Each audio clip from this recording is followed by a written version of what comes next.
All right, welcome back, guys, to another episode of APinballPodcast. I believe this is episode 38. I'm pretty sure, maybe 37. Hell, I don't know. It's upper 30s. It's somewhere around there. Anyhow, today we are going to be talking about the Led Zeppelin gameplay reveal. Now, we've already beaten this to death. Not going to talk about the artwork. Not going to talk about anything to do with how the game was revealed or anything like that. We've already discussed that. I think overall, just going over it real quickly, I think they did the best that they could do with the situation that they were put in. Obviously, DMCA, be damned. It's a sucky situation all around, but I'm sure it will get fine-tuned over time.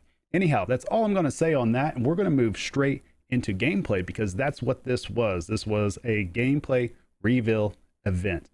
And you know what? I thought overall that everybody did pretty well showing off the game.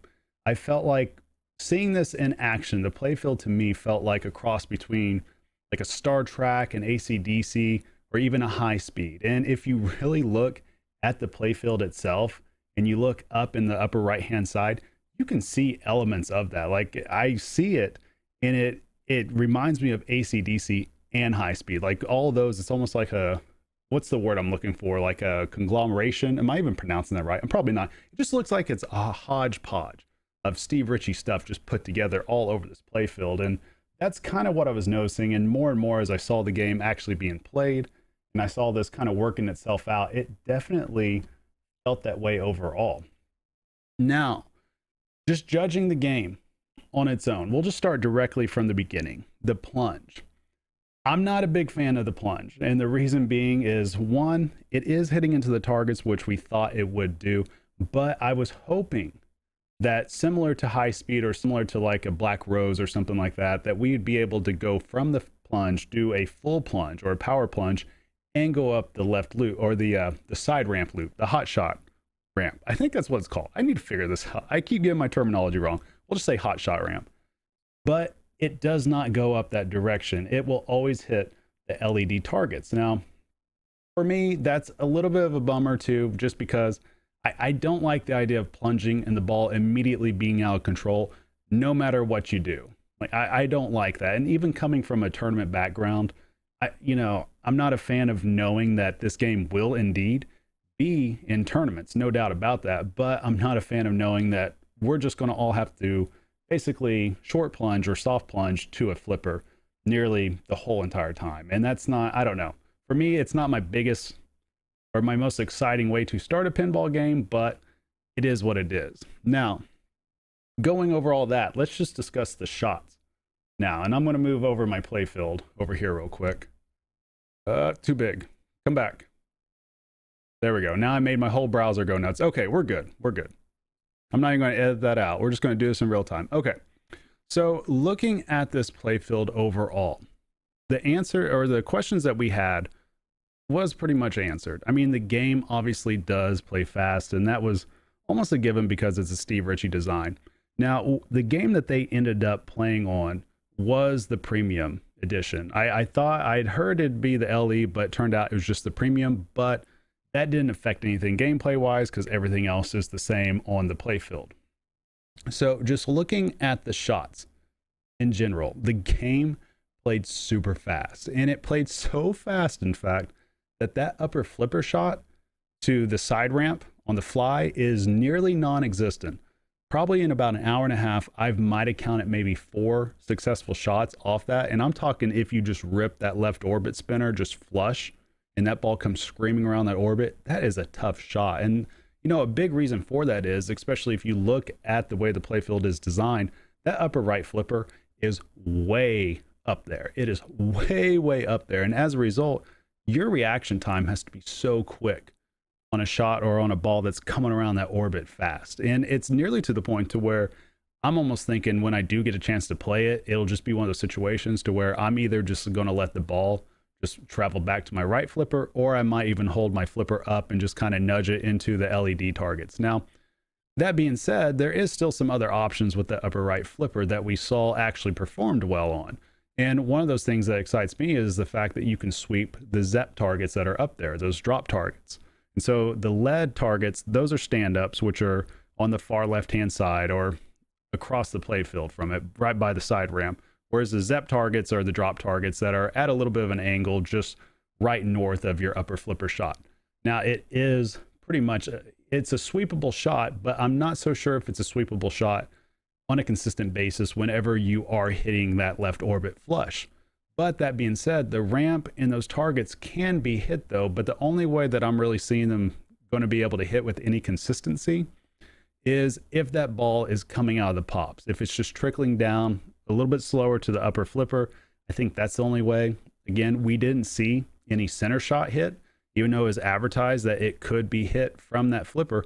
We didn't see it happen one time, and even on the slow ones. And I'm still, I don't know. Obviously, it's got to happen if they're saying it can happen, but I don't think it's a big part of the gameplay either. I think it's just a surprise. It can be done once out of every, I don't know, 20, 25 games that we might play at home. It just doesn't seem like a shot that you would readily go for anyways. But that being said, after watching this, I'm not so convinced that missing the side ramp shot is as big a deal as I thought it would be.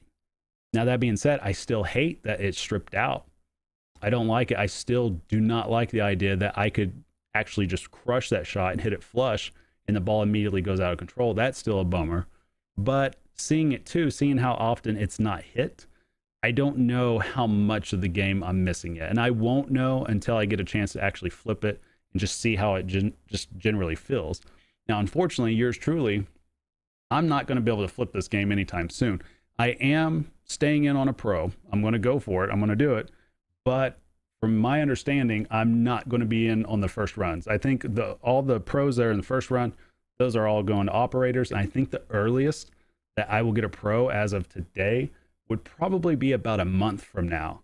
So it's not going to be anytime soon, unfortunately. And I don't know, maybe the more I see it, it might make me lean another direction, but I really want to get a chance to flip this, and I want to get a chance to get a feel for it so I could tell you guys, the viewers and the listeners, how this game really plays and what I think about it, and give you guys a better idea, because obviously there's still a lot of places that are shut down, and a lot of people are not going to be able to play this game anytime soon. I want to be able to give the best information that I can give. So that is kind of a bummer, but it's understandable. So if you're looking for me to have any type of gameplay review on this, like a hands-on review, it is not going to happen anytime soon. It's probably going to be well over a month from now, unfortunately.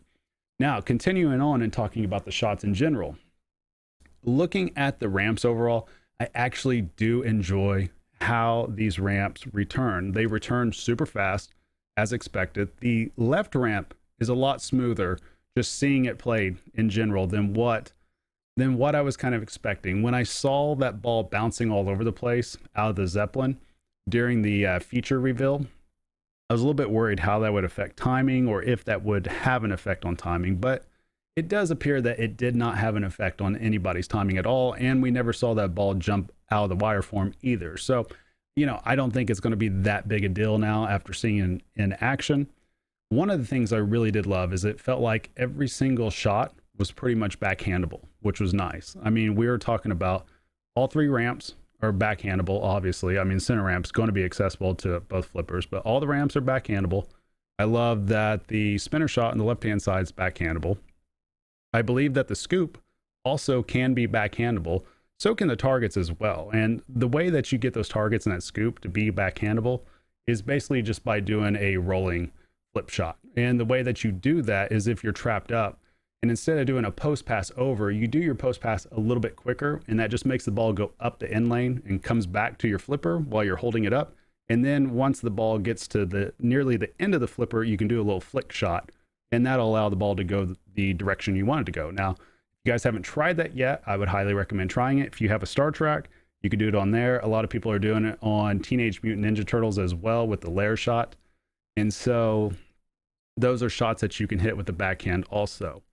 One of the other things I noticed as well is that, the game, like we talked about, it plays fast because everything is wide open. But what I really did like as well is that pretty much it felt like this game really wants the ball to return back to the flippers. So what I'm saying is the way that this is designed, obviously you're going to have your ramps return, you're going to have your orbits return, but it felt like even the angles of the ball save targets, of the rock targets, of the lead targets, of the Zep drop targets, it felt like this game, even though it was playing fast, it wasn't necessarily going to punish you for bad shots. The only place that I saw that was really punishing people for missing a shot was that post on the left ramp. And that shot a few times, as soon as somebody hit it, it just come rocketing right back down the middle. But other than that, not a lot of these other shots they didn't really feel like they were too dangerous. And thus, I can start to appreciate a little bit more in the coding and the rule set that they have set out, in which you can hit combos and then targets in order to up your multiplier a little bit. Obviously, they got to entice you a little bit to try to take some risky shots. But overall, I don't feel like on this pin that there's a lot of risk involved. I think the game's just going to play fast, and that in itself, if you miss a couple of shots, obviously you got to drain eventually, but I don't think you're going to have any cheap drains, is what I'm saying. So I can appreciate that, and especially looking at, like I said, how the targets are kind of angled. The ball seemed like it wanted to stay in the middle of the play field more times than not. Now, seeing how they had the out lane post set up as well, it looks like that these are probably going to ship with the post probably smack dab in the middle. And thus, at the same time, even if you are hitting it off that upper target on a pro, I feel like you might not get as cheap drains to the right. And plus the game being wide open as well, that helps a lot too, because take for instance Ninja Turtles, right? You got the April targets, and the April targets and the rock targets here on Led Zeppelin are pretty similar in terms of where they're at and how they're angled. The big difference is that this right ramp on Led Zeppelin is way back in the back of the playfield, whereas Teenage Mutant Ninja Turtles has a ramp right there by it. And with the ramp being right there, they also have a post that is right there too. And so a lot of the times, a lot of people, if they hit those April targets, it will hit off a post also, and you end up with a lot of cheap drains on the left-hand outlane side, which kind of stinks. I know plenty of people have been complaining about it, but with Led Zeppelin, you're not going to get that necessarily. So I do appreciate that in terms of how this layout is. Now, I think overall, when we do take, well, let me back up a little bit. I want to talk about the pops also, because the pop bumpers, I go back and forth where I like these in a playfield. I really do. Like, I started to really appreciate having pop bumpers up closer on a pin like Iron Maiden. And so I'm not a big fan of pops being like way back in the playfield. And it always seems like, especially Steve Ritchie pins, where they're at, they are always constantly just way back in the back and usually on the right hand side. The other thing about them is that it's not dangerous whenever that ball comes out of the pops. More times than not, it's either going to just come trickling back down to a left flipper, or it's going to go trickling down the right side of the orbit. And this is the exact same thing. And that's another reason why that feels like it's kind of like a safe pin. And plus the shots that, to mention this again, the upper flipper is so far up there. I actually don't feel like you will get punished that much for missing a shot necessarily.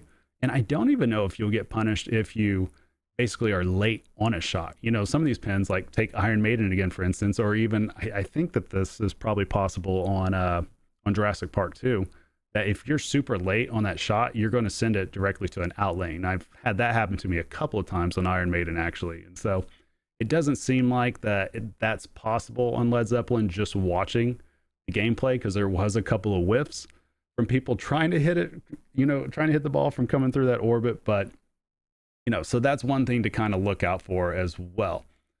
Let's see. So moving forward, when we take this pin and we kind of consider it, against all other pins, because inevitably it's going to be compared to Guns N' Roses. But, I was telling somebody this just the other day, that I don't feel like anymore there's really no need to compare this to Guns N' Roses too much. And the reason why I say that is because by the time Guns N' Roses is done with its run, Stern is already going to have 5 or 6 titles out during that time. Like right now, we already have Avengers Infinity Quest and Led Zeppelin against Guns N' Roses, because they're right around the same time. And Stern, of course, will have another game that will come out probably sometime between March and May, sometime right around that region. And guarantee there will not be a new Jersey Jack pin announced around that time. At least I would be shocked if there was. And so we're going to continuously have these comparisons, but at the same time, just want to take a step back and just kind of appreciate that Stern is releasing the amount of games that they're releasing. And so when I do think of comparisons for Led Zeppelin, and this is my point that I'm making. I'm kind of avoiding comparing it too much to what Jersey Jack is doing and comparing it to what other people at Stern is doing. I kind of want to compare it more to what Steve Ritchie has done. And I feel like overall, and I've gone back and forth on this, is I feel like overall that this kind of is a mid-tier layout for Steve Ritchie. I feel like that this is in front of Star Wars, and I owned a Star Wars for 3 years. And I feel like that this is a better overall layout, just seeing it in action compared to Star Wars. So I think Led Zeppelin's a better overall layout than that. I actually am starting to like the layout a little bit more than Game of Thrones also. I'm not really crazy about the premium and LE version of Game of Thrones, but I like the pro version in the general flow that game has. Now, when I'm comparing this to something like Spider-Man or AC/DC, that's when I think that this game isn't quite up to par with those. And so thus, I feel like it's kind of in that mid-range region in terms of what the layout design is. I think it's a mid-tier offering for Ritchie compared to his other pens against it. But that being said, I feel like at the same time, this game and its code has a chance to be the best code on a Steve Ritchie pen. And so when you add everything up together with code and gameplay and even the lights, and we'll get to the lights here in just a few, I think this game does have a chance to be legitimately one of the top tier Steve Ritchie pens that he's released. I know, crazy, right? That's even with some of the choices and stripping out the game on the pro. Now, if we're looking at this just from a premium and LE standpoint, I think it really does. I think the code alone will really help this game kind of flesh itself out and emerge itself, or become an emerging pen over the next 6 months. And when we kind of look at how this code is, and this is kind of just a segue into how the code is, and I can kind of bring this back to with how this deals with the electric magic mech that raises up. And so I feel like that mech raises up a ton, and obviously that's a code choice, that it plays a large part of the game. Now, I don't think that any of the multi-balls can stack together, so it felt like there was a large amount of time that mech, that raising mech that has a spinner and the magnet in it, it felt like that it was in the middle of the playfield more times than not. Now, it's not, it still feels like a clunky shot to me, but it was nice seeing, the ball being able to be hit through the spinner and up the center ramp. That is cool. And I said, hey, in a past podcast, that I felt like that would be a top 5 shot if that was done properly. Still don't think it's done properly here, though, because the ball has to rebound off a post in order to get up that center ramp. So it's not like a flush shot. So I feel like it's still an opportunity missed. But I think the mech is pretty cool. But at the same time, I don't feel like I'm missing out on much by not having it in a pen. I don't feel like that multi-ball is really that big a deal. And I don't know, I guess because I have a spinner on the left-hand side, and I've never been a big fan of spinners being smack dab in the middle of the playfield. That's another reason as well. But I'm sure there are a lot of people out there that enjoy that type of thing, and more power to them. And so I noticed that felt like that was up a large part of the time. But another part of the code that I did really appreciate is I like the idea of having different songs playing all the time, or as often as possible, and the lights and the shots moving around according to what part of the song you're on. Now, I did see that the lights started blinking white, and that was indicating when the next shot sequence or song sequence was about to happen. I thought that was a nice little touch.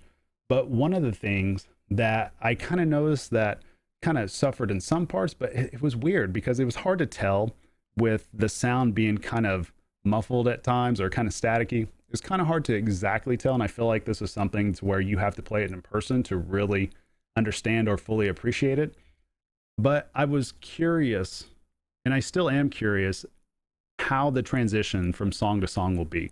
There was a couple of times that when Raymond was playing, that the song obviously had finished and it was transitioning.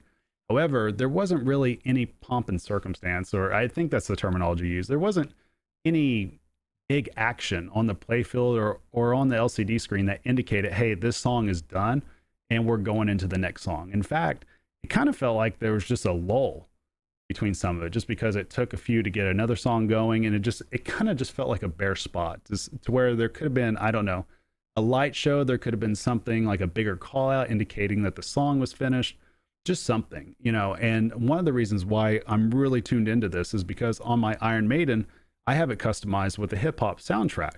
Well, one of the perks of that is that a couple of the initial songs that are on there, it actually has 2 or 3 songs now kind of stuck into it that loops together. But yet these songs are looped so well to where it doesn't start from the beginning of a song, it just goes directly into part of a song that makes sense to where the tempo keeps going and everything. And that actually really makes the game pop. I mean, it's something that as soon as I experienced it for the first time, I was thinking to myself, I wish all music pens would do it this way because it is outstanding. And part of me wishes Led Zeppelin would do this. Now, I understand why it can't be done because obviously they want the full song to play out and it relates to scoring, it relates to wizard mode and stuff like that. But in the future, I would definitely say that one thing I want to see is these songs just kind of coming together better.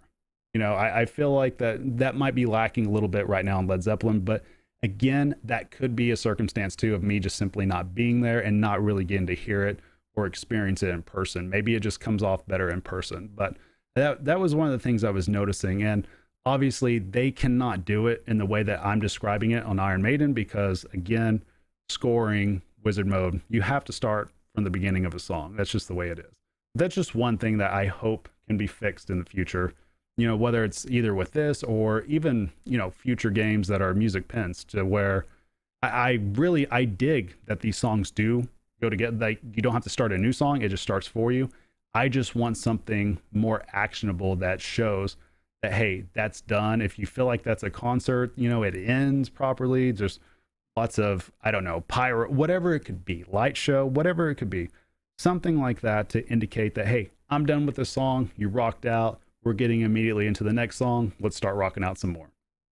All right. So the lighting system now, and we were just talking about the lights, the expression light system, I have to fully admit, I was wondering how that would look during actual gameplay, and I think it looks pretty cool. I think that it is a cool twist to a light show, and I like the fact that it beats to the sequences and it beats to the music. That's something to me that I enjoy seeing out of pinball. Now, the questions I really want to know, and they might have answered this and I just missed it.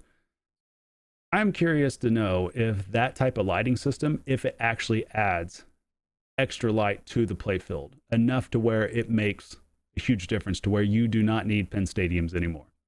I'm really curious about that. I'm curious to see if it doesn't create any dark spots, if it all just meshes well together. And, you know, that's something that I really want to know. And I want to know, can you change how the lights are? Can you make it to where it's just, you know, a solid white light? Does that make a difference? I don't know. Part of me thinks that they wouldn't put this on there in such a spot if it didn't really light up the playfield and didn't really add to the overall gameplay. Now, obviously, everybody's going to say, well, GNR has the hot rails, and they do, and it's great. But just judging this on a Stern, I think it works out well for what Stern is trying to accomplish. And I think it's pretty exciting if they're going to add this on to other games. I think it's even more awesome that this expression lighting system is part of a premium package as well, along with art blades. That's cool. And plus it's available, or it's going to be available on the Pro too. And so I hope moving forward that this is something that isn't just a gimmick related to Led Zeppelin. I hope that this is normal on all their pens moving forward. I really do, because I think something like that goes well. Even no matter what the theme is, I think it goes in pretty well. A lot better than what, say, the Projector did on Stranger Things. I think that this makes so much sense, especially on a music pen or any type of pen that has any type of light show or sequencing. I could see it working out well. Now, obviously, there's going to be some themes, or maybe it doesn't make a difference or anything, but I don't know. Having that option at least available across the board on all pens, I could dig that, and I think it would be welcome, I think, personally. You know, pretty much there's not much else to go over on this pen. I think I pretty much covered everything that I want to cover. I don't want to get too deep in the weeds talking about the code and the rule set right now, but we briefly went over it and how, you know, what the innovations are out of that. Obviously, we talked about the different shot layouts and everything. There didn't really seem to be too many rejects going on. There was a few on the right ramp that I didn't mention earlier, but overall, not really that big a deal. I mean, I think just watching this more and more, you know, yeah, there was a lot of criticism up front from a lot of different people, and I certainly had some of my criticisms of it.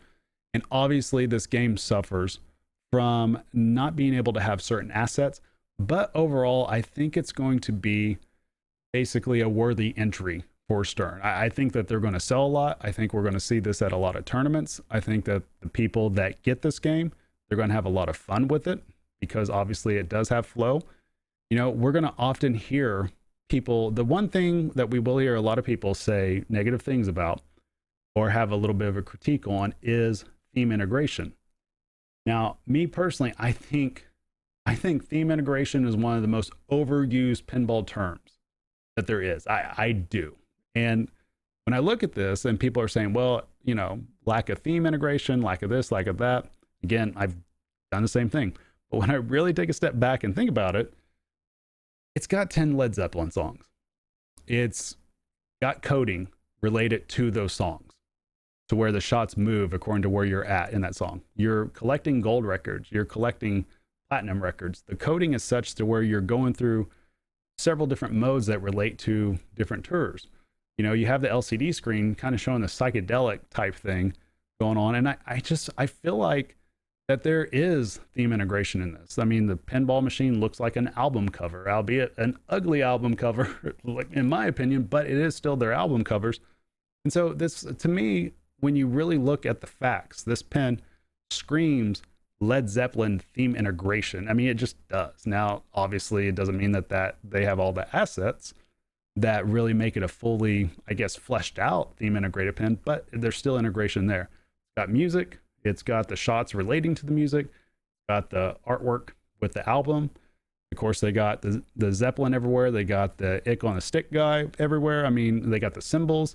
They've done what they could with it. And I don't know. Maybe that's just me going on a little rant. I just feel like that's such an overused term that people just beat into the ground. And I mean, I don't know. I'm excited to play this game.